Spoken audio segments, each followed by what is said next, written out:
Thank you, Mr. Chairman, and board members and guests. These comments, I'm the representative, I'm Wayne Goforth.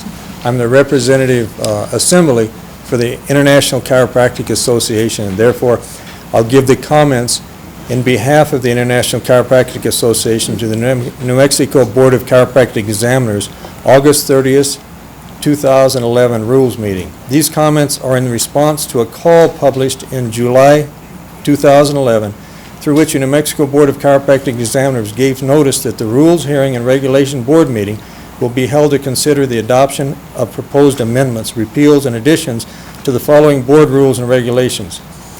In Title 16, Chapter 4, NMAC, Part 1, General Provisions. Part 3, Requirements for Licensure. Part 4, Licensure without examination. Part 9, Licensure Renewal Procedures. Part 10, Continuing Education. Part 12, Classification of Chiropractic Licensure. Part 13, Reinstatement of Chiropractic Licensure. Part 15, Chiropractic Advanced Practice Certification Registry. The International Chiropractic Association will limit their comments to those changes proposed in Section 16.4.15.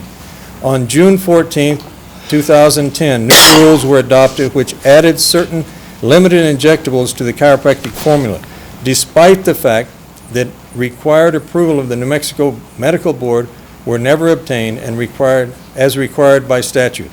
After reviewing the recordings of the procedures, it has become apparent that all parties agree that under New Mexico law, any substance injected into the body becomes, by definition, a dangerous drug.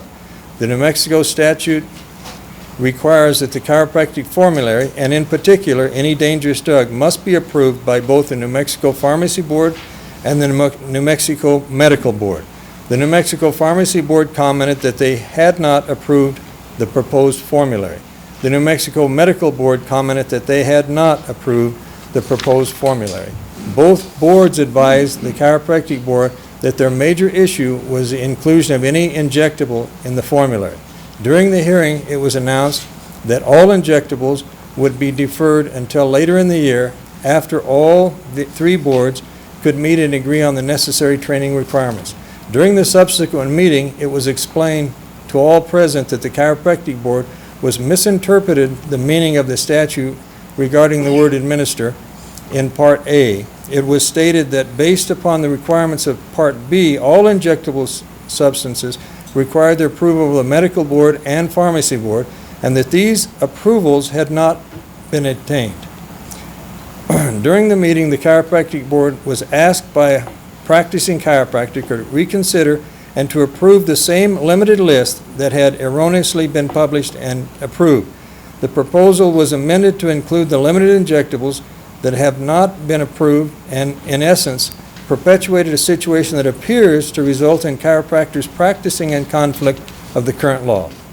In a letter to the ICA dated November 10, 2010, the New Mexico Board of Chiropractic Examiners advised that they had voted to reinstate a few items, injectables, at the request of several practitioners based upon the fact that they had placed detrimental reliance on the board's prior actions.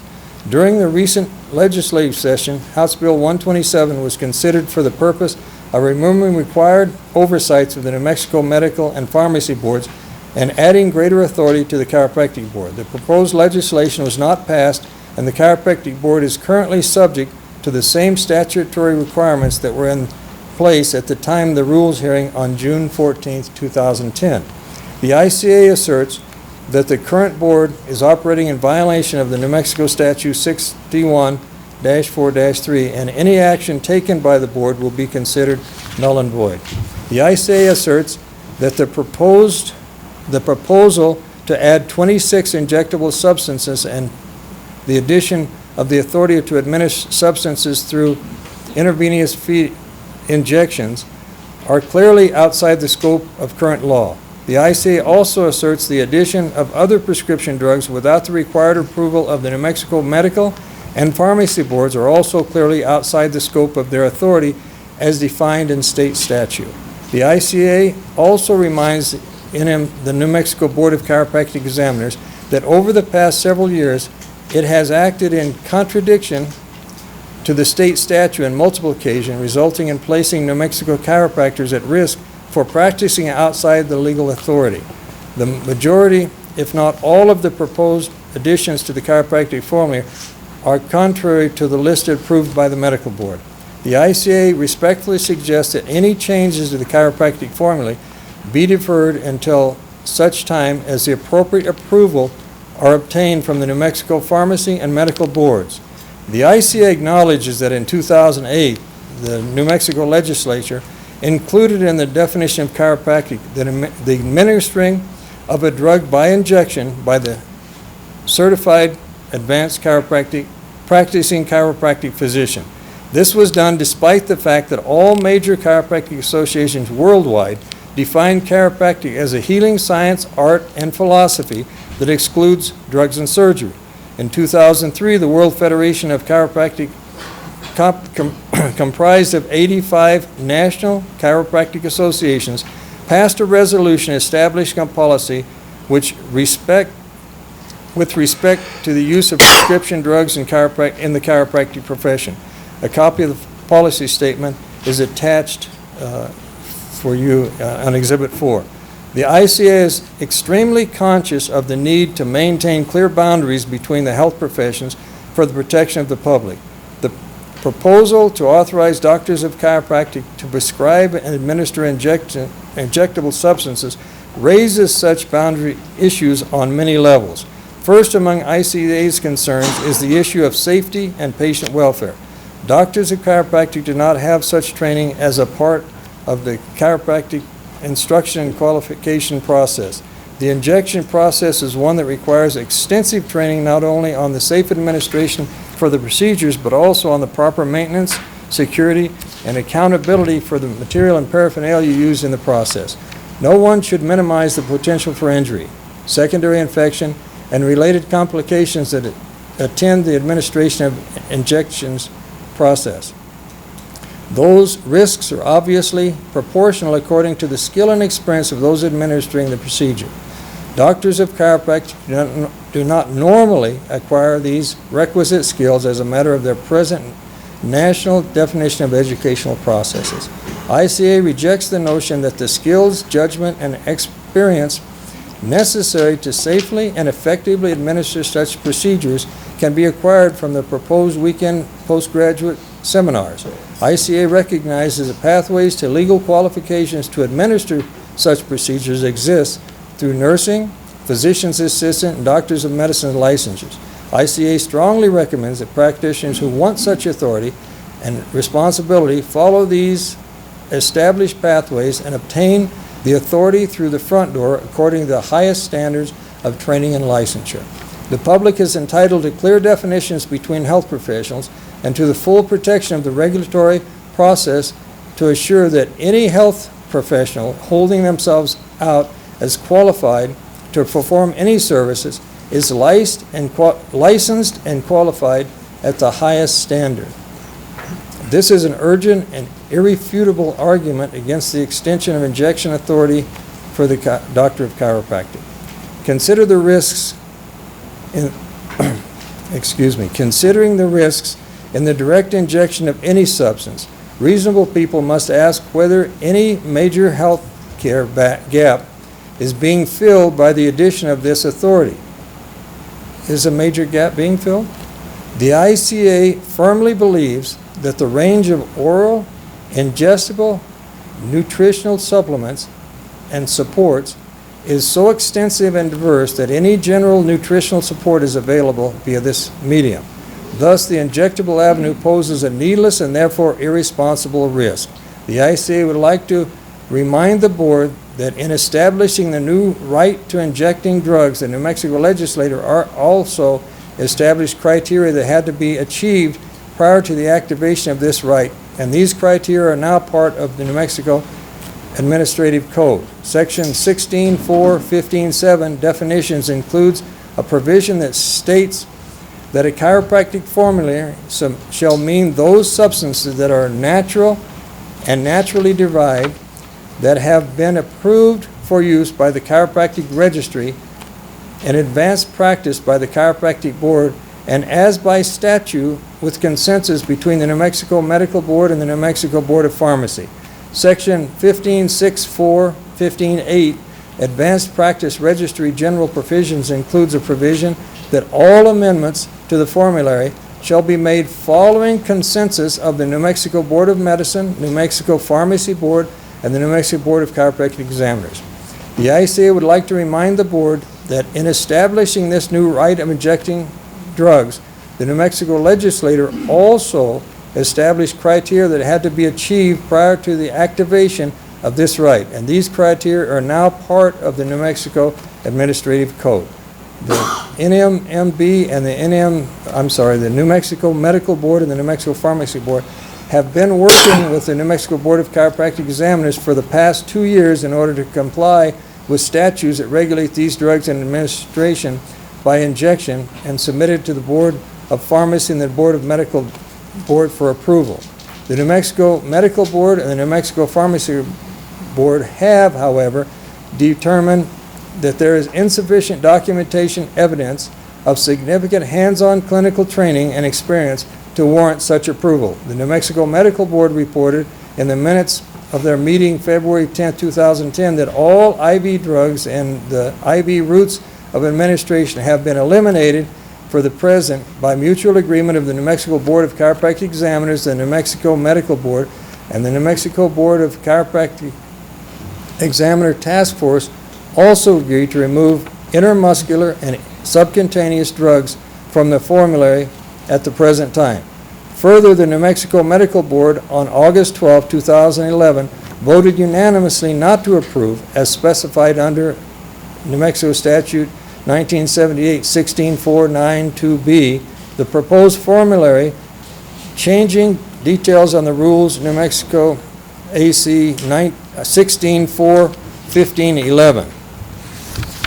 The ICA agrees with the findings of the New Mexico Medical Board that there is insufficient documented evidence of significant hands-on clinical training and experience to warrant such approval of injectables. It is the position of the ICA that no chiropractic education institute, association, or examining board is qualified to certify the necessary skills to safely administer drugs in any form. If the New Mexico Board of Chiropractic Examiners chooses to implement rules to enable the prescription of drugs, then the ICA recommends that all curriculum, clinical training, testing, and certification be conducted under the supervision of the New Mexico Medical Board in order to ensure that all training is conducted at the same high standard as exists within the medical profession. The ICA would also like to remind the board that the Office of the New Mexico Attorney General reviewed the matter at hand and reported the results of the review in February 18, 2005, minutes attached. This board, at that time, sought to promulgate rules that would detail invasive procedures to be performed by chiropractors, including the use of chiropractic injectables, nutrients, and natural substances for diagnosis and therapeutic purpose. After an extensive review, it was concluded by Mrs. Kathleen Kunkel, Assistant Attorney General, that the use of herbs and nutrients was an acceptable practice as long as they were not injected in the body, thereby making them a dangerous drug. The ICA agrees with the assessment of the New Mexico Attorney General's Office, and the fact that some chiropractors in New Mexico disagree with this legal opinion should not be used as a basis for this board to ignore the responsibilities under New Mexico law. The International Chiropractic Association promotes and supports a drugless chiropractic profession, separate and distinct from the practice of medicine. The injectable proposal included in the formulary before the New Mexico Board of Chiropractic Examiners blurs the distinction between professions to the detriment of public health and safety and should be rejected. Thank you. Thank you, Dr. Goforth. Any questions from the board of Dr. Goforth? Zach? Is there a statute or a rule that defines natural substances? A statute or rule? None that I know of. You have no definition that I know of unless it was in the old law. It may have been when I was on the board there was a definition of what's natural. I'd have to look back at the records. In New Mexico, there's never, we weren't able to find a definition when we started the task force. It's interesting, marijuana is natural. Mm-hmm. Yeah, but it's category 1, yeah, but it's natural. but it's category 1. It comes Yeah. without any So is opium. change. Well, that's natural too. So is, you know, that was the problem with defining natural. If a substance is made up of atoms and molecules, isn't it natural? So that's where the impasse, started in trying to define. That's why we went away from the term natural substances, because you can't define it. It's a problem. Now, that's my presentation for the IC. I'd like to say one thing as a chiropractor practicing here for several years. My problem with this whole system has nothing to do with the system. We should always have the right to a clinical trial in a physician's status. But when we have a problem with giving diseases for giving pain relief today, I have a problem. Don't give me something today, doctor, to make me feel better, to give me kidney disease and liver disease tomorrow. And that's my problem with your formulary, is that all of the formulary has been shown to give kidney disease, liver disease, and cause more cancer in people that are taking it. And I think that's well documented. And one of the best documenters is Dan Murphy, who we get to speak for us pretty regularly in this state. And I think we all look to him as a crazy man that reads all the time. So I'm through if there's no questions. Any questions from the audience? Dr. Britton? Dr. Chairman, members of the board, my name is Michael Pridham. I'm a chiropractic physician, and my question to Dr. Goforth was, how many members of the ICA are there in this state?